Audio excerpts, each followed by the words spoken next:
Welcome to Lake Havasu City, Arizona, and the start of the 2012 Air Race Classic.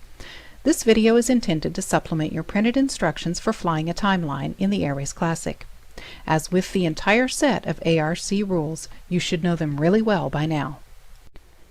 Information regarding flybys is found in sections 5.3, Flying a Timeline, 5.5, Emergencies, and section 7, Fines, Penalties, and Disqualifications, and on the individual approach plates and written instructions given to you here at the start. If the 2012 Air Race Classic starts from runway 14 this year, you may be clocked while you're still on your ground roll or just lifting off. Otherwise, your time will be a flying start, as will all other leg times, which are started by flying a timeline. So let's begin by showing you what flying an ARC timeline looks like.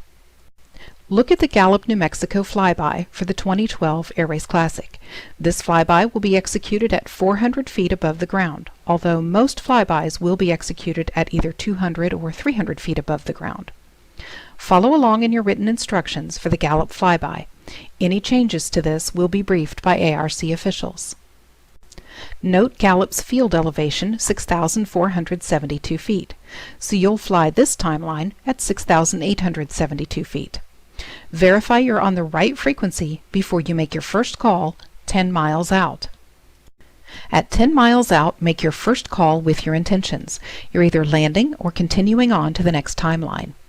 Using your own Classic Racer number, your call will either be Classic Racer 55, 10 miles, flyby to continue, or Classic Racer 55, 10 miles, flyby to land.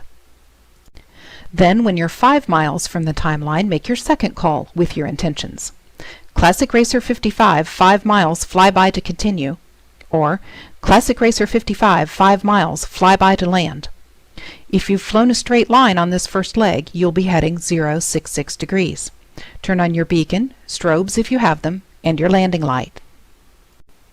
When you're 1 mile out, you must be wings level, lined up for the flyby. Make your final call for this leg at this point. Classic Racer 55 approaching flyby. Using Gallup as our example, fly to the right of and parallel to runway 6 at 6,872 feet MSL, or 400 feet above the ground. The timeline is abeam the building and the windsock, and timers will be on the ramp. If you're landing after this first leg, once you've crossed the timeline, you are off the clock. But you still must fly the full length of the runway before turning into the traffic pattern. Cool down yourself and your airplane and prepare to land. After you've crossed the end of the runway, climb to traffic pattern altitude, 7,472 feet MSL, turn left, enter left downwind for the runway in use, using only left turns at Gallup. Announce your position, left downwind, base, and final, and avoid interference with all other traffic. If you're continuing on to the next timeline, you still must fly the full length of the runway before turning onto your outbound heading. You're now on the clock for your next leg. If you've landed at Gallup, once you're ready to start the next leg, you'll execute a departure flyby. Remember that you're not on the clock until you cross the timeline. Your departure flyby will be executed the same as your arrival flyby.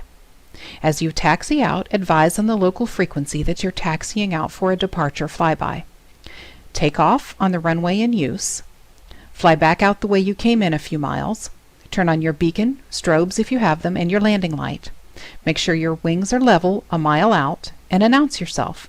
Classic Racer 55, departure flyby. Dual flybys will be permitted this year. You should understand what a dual flyby is. Racers often think that they're making a dual flyby when they aren't really. Being close or being in trail are not the same as being in a dual flyby. Or seeing an airplane ahead of you isn't necessarily being dual. If you cross the timeline at the same time, it is a dual flyby.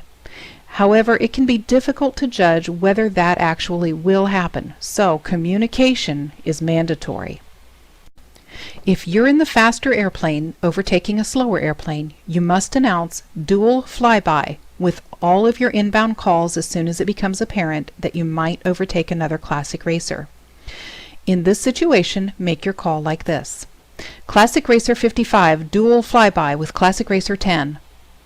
Dual flybys may be announced at any distance starting 10 nautical miles out.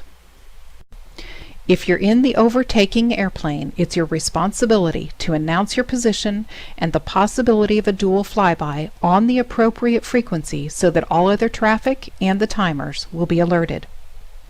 As the overtaking airplane, you must offset your position slightly from the flyby course and at a higher altitude than the airplane you're overtaking. Maintain a straight course at a safe distance from the other airplane, keeping that aircraft in sight and maintaining separation. Using the gallop flyby, for example, landing traffic goes to the left while continuing traffic goes to the right. The flyby is executed to the right of the runway, so all passing is done on the outside or to the right. At other timelines, passing may be on the left, so be sure to consult each flyby so that if you must pass, you'll do so on the appropriate side. If you're not landing after the dual flyby, climb immediately to traffic pattern altitude as long as it's clear and safe to do so, and continue outbound. If you are landing after this dual flyby, enter the traffic pattern for landing and if necessary, extend your upwind leg before turning into the traffic pattern, in case the airplane you just passed is also entering the traffic pattern. Be alert.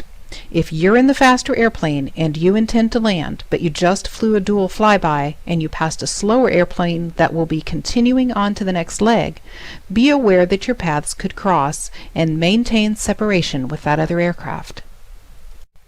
If you're in the airplane being overtaken, safety is still your responsibility. You should be on the correct frequency and be listening and alert in the event an overtaking call is made that affects you. If you are being overtaken at a flyby, follow all normal flyby procedures, flying wings level at the appropriate time and keeping on course as briefed. Keep the other aircraft in sight as best you can and announce your intentions, whether to land or continue. ARC officials have not been in favor of anything more than a dual flyby, meaning triple or more. Therefore, if you find yourself approaching the possibility of crossing the timeline at the same time as 2 or more other racers, it's your responsibility to throttle back and comply with FAR Part 91-113 regarding right-of-way.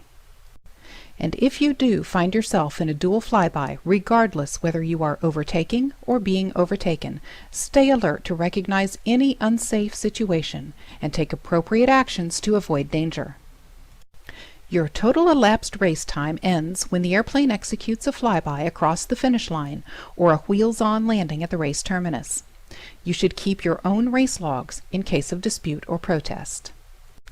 All flybys, whether departing, landing, or continuing, shall be flown as published and briefed by ARC officials. Failure to do so will result in penalties, and while Rule 5.3 assesses a minimum 2-knot penalty for failing to fly a timeline as published and briefed or as directed by ATC, that penalty may be increased if the severity of the infraction is significant. Commit to memory the rules for flying an ARC timeline. In addition to Rule 5.3, you must know what to do in case of emergency, Rule 5.5, and know the penalties for failing to follow procedures, as published in Rule 7.1.4. Remember, at the tower-controlled airports on this route, any instructions given by ATC will override your ARC flyby instructions. Now, best of luck to all you classic racers. Let's have a safe and fun race.